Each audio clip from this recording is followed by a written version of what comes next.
Cultination, bonjour. 7. Nombre parfait et symbole de l'abondance divine. Il représente selon la Bible le nombre de châtiments, de la purification à la pénitence. Ce chiffre fait également penser aux 7 péchés capitaux du célèbre manga Nanatsu no Taizai. Et bien dans cet épisode, nous parlerons mythologie et plus précisément dans les moindres détails des 7 princes et démons de l'enfer. Petite requête avant de débuter la vidéo, n'hésitez pas à faire un tour sur notre seconde chaîne, Agora, si vous êtes passionné de l'espace, des découvertes et de l'archéologie. C'est parti pour la vidéo. Vous retrouverez en description les liens des articles exploités pour faire ce documentaire, ainsi que le lien de notre seconde chaîne. Sans plus tarder, commençons par Beelzébub, prince de la gourmandise. Belzébuth, connu sous le nom de seigneur du fumier et de dieu de la souillure, était la divinité patronne de la ville philistine d'Écron mentionnée dans les écritures hébraïques. Quand il était encore un ange, il était sous l'ange Gabriel et était connu sous le nom de Baal-Zébul. Après sa chute, il a fusionné avec le diable pour devenir un démon de haut rang de l'enfer et a commis le crime de gourmandise.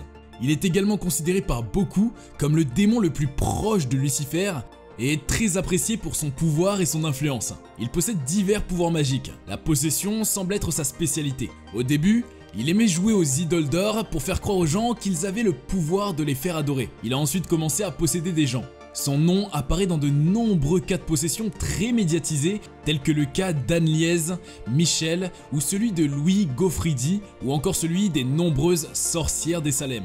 Les opposants à Jésus-Christ ont même accusé Jésus-Christ de mélanger ses pouvoirs avec Belzébub.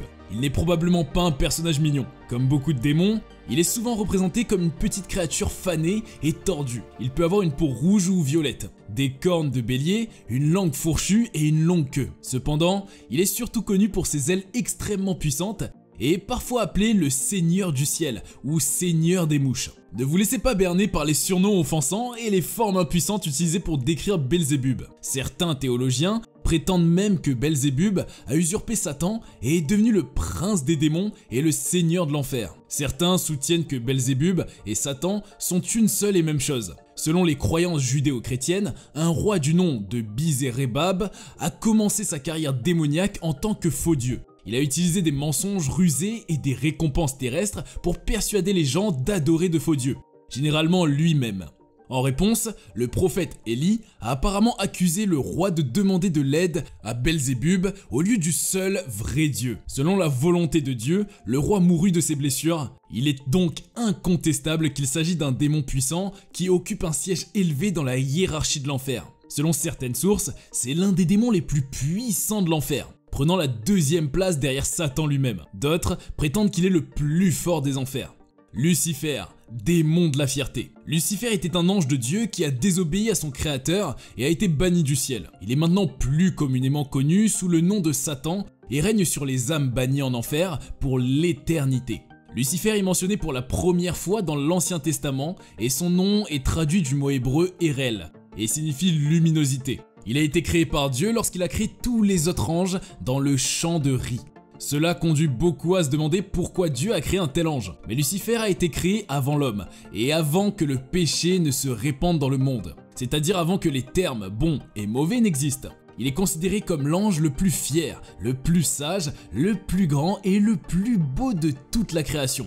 Et presque incomparable, simplement parce que seul le Tout-Puissant est supérieur. Mais Lucifer était jaloux de Jésus-Christ, qui était un avec Dieu avant que Lucifer ne soit créé. Lucifer savait que peu importe à quel point Dieu était sage et respecté, il préférerait toujours Jésus-Christ, d'où la rébellion qu'il a déclenchée. Depuis que Lucifer a été créé par Dieu, il n'a pas de parents. Il n'y a rien de dit dans la Bible comme quoi il a été en couple ou qu'il ait eu des enfants. Cependant, de nombreux adeptes de la foi chrétienne diraient que si vous ne croyez pas en Dieu, ce qui fait de vous un enfant de Dieu, vous devriez devenir un enfant de Lucifer. En tant que création du Tout-Puissant, Lucifer est un être d'une puissance céleste infinie. Assez puissant pour défier toute explication, il peut commander les armées de l'enfer. Bien qu'il existe de nombreuses émotions et actions associées à Lucifer, il n'y a qu'un seul symbole universellement reconnu. Il s'appelle le sceau luciférien et se compose d'un V sous un triangle inversé qui monte et descend. Le symbole remonte au XIVe siècle et est originaire d'Italie. Belphégor, prince de la paresse. Belphégor, le roi du feu, est également connu sous le nom de démon de la paresse. Selon certaines traditions, Belphégor était autrefois un puissant archange nommé Baal-Péor. Il n'a pris parti ni pour Lucifer, ni pour le Tout-Puissant lorsque la rébellion a éclaté. Parce qu'il a choisi de garder le silence, il a été puni par son père puis jeté en enfer. C'est un démon qui change de forme et qui aime utiliser cette capacité pour tromper les gens. La forme la plus couramment utilisée est celle d'une belle femme, utilisée pour séduire les gens afin qu'ils tombent amoureux d'eux. Il ressemble également à un démon géant avec une chair rugueuse, de grandes cornes, de longues dents et sabots acérés et une grande bouche. Belphégor, sous sa forme démoniaque et parfait serviteur en enfer, a été envoyé sur terre par Satan pour savoir si l'amour du couple est authentique ou s'il s'agit simplement d'un défaut que ses sbires peuvent exploiter. Il a cherché partout et a dit à Satan qu'il n'avait rien trouvé dans ses voyages. Ce qu'il trouva, c'était surtout la France et Paris. Ancien dieu de toutes les débauches, il est clairement tombé amoureux de la campagne en général et de la ville en particulier avec son côté sale. C'est sans doute pour cela qu'il est considéré comme un adversaire de la patronne de la France, Marie-Madeleine. Selon certaines sources, Belphégor est invoqué par ceux qui cherchent à trouver la gloire et la fortune grâce à l'invention. Ses souhaits, comme presque tous les sorts sataniques, sont voués à l'échec, car la véritable mission de Belphégor est d'attirer les paresseux dans Slots Sins, qui est l'un des 7 péchés capitaux dans les enseignements catholiques. C'est le péché le plus difficile à définir et à accréditer comme péché. En échouant à tout ce que Belphégor a offert aux invocateurs, il les entraîne dans la procrastination et les rêves vains au lieu de les produire, provoquant un échec. Mammon, prince de la cupidité. C'est un démon qui, selon la théologie chrétienne, personnifie l'un des péchés capitaux. Mammon est l'un des 7 princes de l'enfer qui personnifie la cupidité. Pendant qu'il est au paradis, on dit qu'il voit toujours les dalles dorées du ciel plutôt que le Tout-Puissant lui-même. En fait, l'obsession de Mammon pour l'or est si grande qu'il ne se soucie même pas de la rébellion de Lucifer, mais il est banni par l'archange Gabriel parce qu'il se soucie plus de la richesse matérielle que du Tout-Puissant. En fait, la cupidité monstrueuse de ce démon est si puissante que des innocents peuvent être attirés et corrompus pour tourner leur attention vers la construction de trésors terrestres plutôt que de vertus à emporter au ciel. Le plus grand pouvoir de Mammon est son influence sur l'esprit et le cœur humain. Il provoque la jalousie, la cupidité et la cupidité si fortement qu'il peut même conduire les hommes bons à la corruption.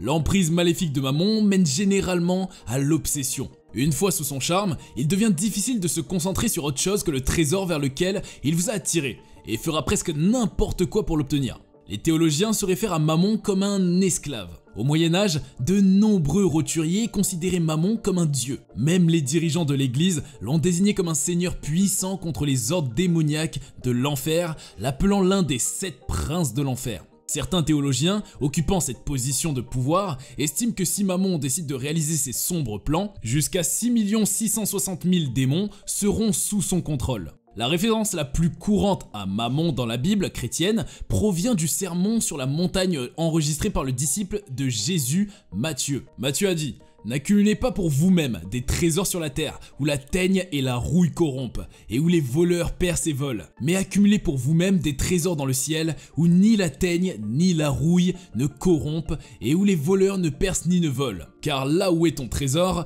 là sera aussi ton cœur. Aucun homme ne peut servir 2 maîtres, car l'un haïra et l'un aimera l'autre. Ou bien il s'accrochera à l'un et méprisera l'autre. Vous ne pouvez pas servir Dieu et Mammon. » Les chrétiens ont ainsi tendance à résister et à mépriser Mammon, qui dresse une barrière entre eux et leur Dieu. Satan, prince de la colère.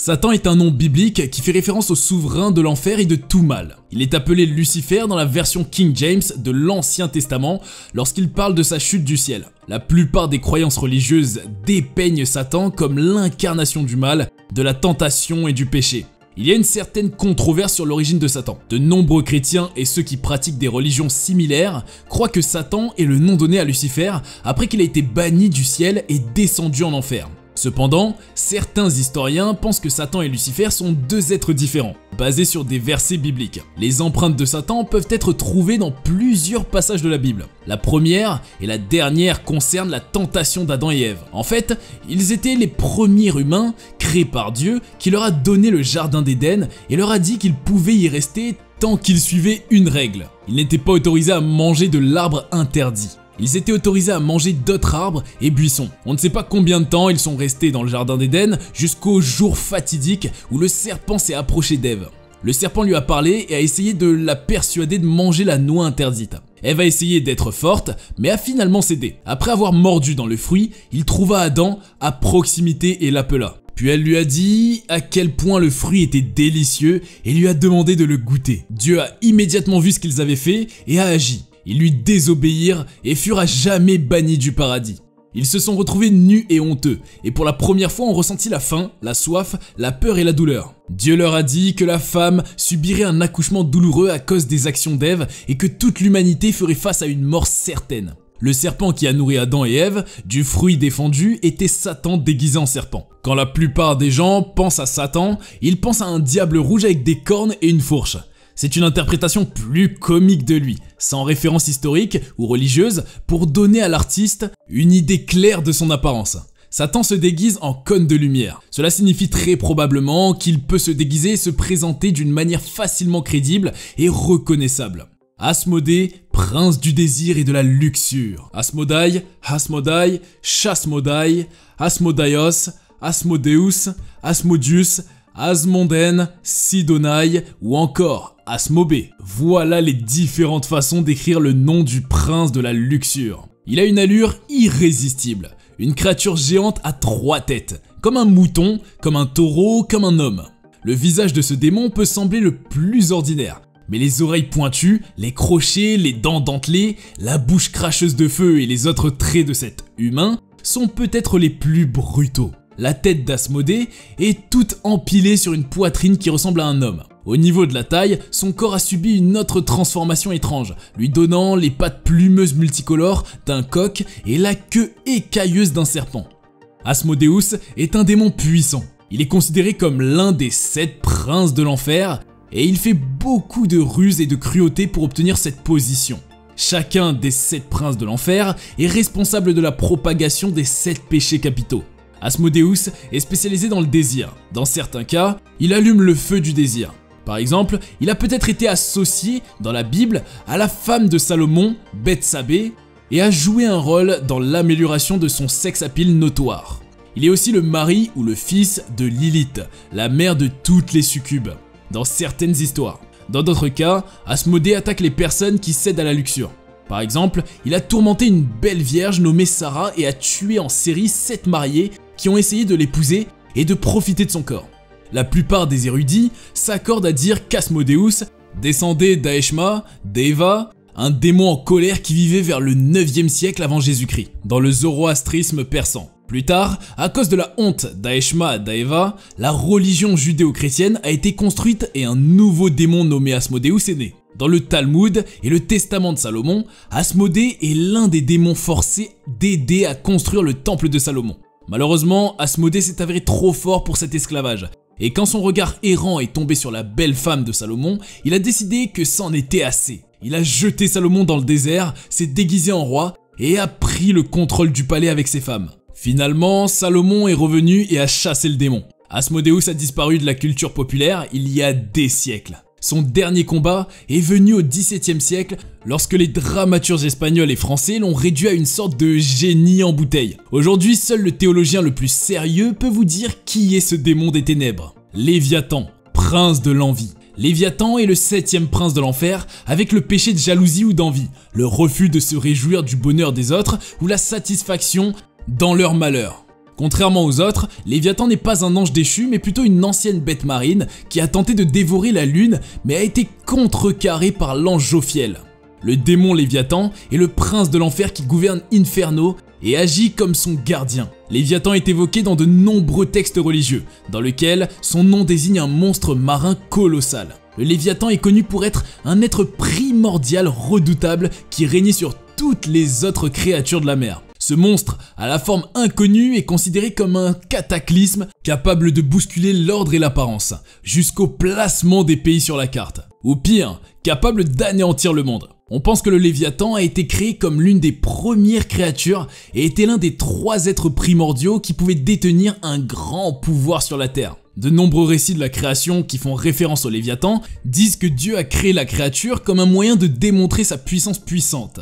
En créant la créature la plus puissante dans les mers, Dieu a montré sa grande puissance qui a aidé à humilier le reste de ses créations.